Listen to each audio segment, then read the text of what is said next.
Hi friends, स्वागत है दोस्तों एक बार फिर से आपके अपने यूट्यूब चैनल टीएल मेडिक पर। दोस्तों बात करेंगे कॉमन प्रॉब्लम हेयर लॉस यानी बालों के झड़ने की समस्या के बारे में बात करेंगे।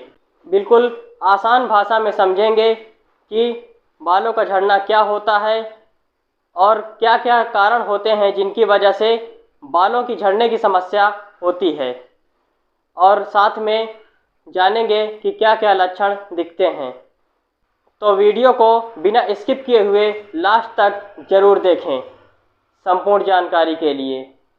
तो चलिए जान लेते हैं हेयर लॉस यानी बालों के झड़ने की समस्या क्या होती है। तो चलिए शुरू करते हैं। आजकल देखा गया है कि हर किसी को हेयर लॉस को लेकर चिंता होती है कि उनके बाल टूट रहे हैं और कम हो रहे हैं। अगर हेल्दी पर्सन में 50 से 100 बाल डेली टूटते हैं तो ये बिल्कुल नॉर्मल है, फिजियोलॉजिकल है और नेचुरल है। आपके बॉडी का रूटीन एक्टिविटी है।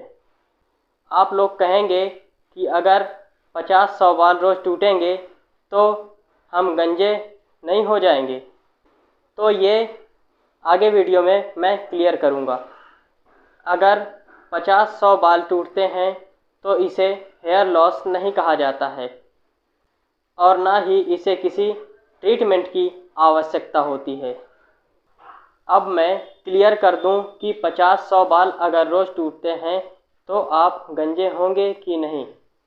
तो दोस्तों जब बाल झड़ते हैं या गिरते हैं, पर जितने बाल झड़ रहे हैं या गिर रहे हैं वे बाल वापस नहीं आ रहे हैं और बालों की रीग्रोथ नहीं हो रही है, तब आप इसे हेयर लॉस कह सकते हैं। हेयर ग्रोथ साइकिल के जरिए समझते हैं।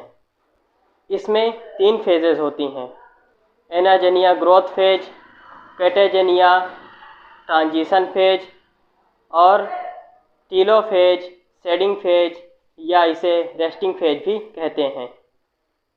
एनाजेनिया फेज में आपके बाल बढ़ते हैं या फिर 2, 6 या 8 साल तक चलती है। ये सभी पर्सन में अलग अलग हो सकती है।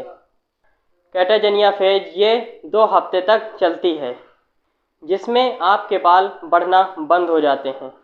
इस फेज के दौरान बालों में ब्लड सप्लाई बंद हो जाती है और बालों को पोषण मिलना कम हो जाता है या बंद हो जाता है।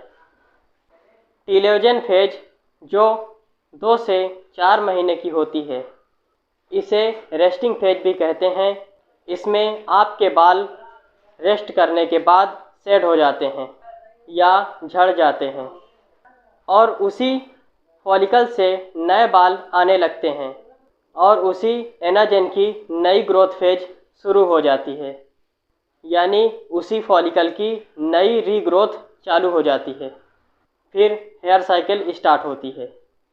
तो ऐसे ही चलती रहती है हेयर साइकिल, लेकिन अलग अलग कारणों की वजह से ये हेयर साइकिल अफेक्टेड होती है यानी प्रभावित होती है और हमारे बाल वक्त से पहले झड़ना स्टार्ट हो जाते हैं। बात करेंगे कॉजेज़ की कि कौन कौन से कारण हैं जिनकी वजह से हेयर लॉस होता है। बालों में डैंड्रफ अथवा रूसी का होना, सेबोराइक डर्मेटाइटिस, बालों में पीडोक्लोसिस यानी जुओं का होना, कुछ बीमारी में बाल झड़ते हैं जैसे टाइफाइड, ट्यूबरक्लोसिस, जॉन्डिस आदि। इन्वायरमेंटल फैक्टर यानी धूल मिट्टी हमारे स्काल्प में पड़ती है, जिसकी वजह से भी हेयर लॉस होता है। हेरिडिटरी फैक्टर यानी आनुवंशिक कारण, अगर परिवार में हेयर लॉस की हिस्ट्री रही है तो भी हेयर लॉस हो सकता है। हार्मोनल काजेज मतलब हार्मोन्स के कारण, जिसमें एंड्रोजन हार्मोन्स का इम्बैलेंस होना भी इसका कारण हो सकता है। Diabetes, thyroid, anaemia, eating disorder भी इसके मुख्य कारण हो सकते हैं। विटामिन की कमी। तो ये रहे कुछ कारण जिनकी वजह से हेयर लॉस होता है। बात करेंगे इसके साइन एंड सिम्टम्स की कि क्या क्या लक्षण दिखते हैं। आइए जान लेते हैं उन लक्षणों के बारे में। बालों की जगह खाली हो जाती है या पैच बन जाते हैं। बाल पतले हो जाते हैं और बाल पतले होकर टूटने लगते हैं। तो ये कुछ लक्षण हैं जो दिखते हैं।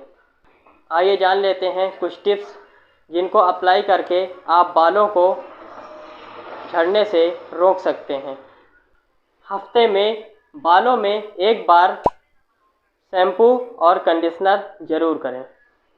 बालों को ज़्यादा रब ना करें।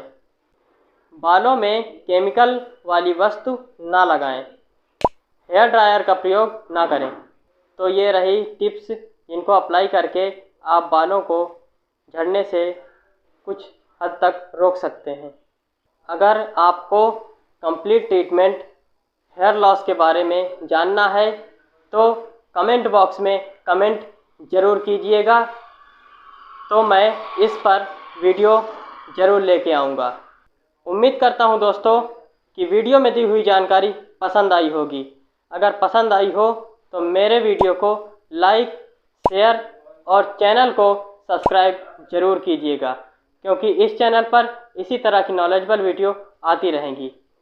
Thank you.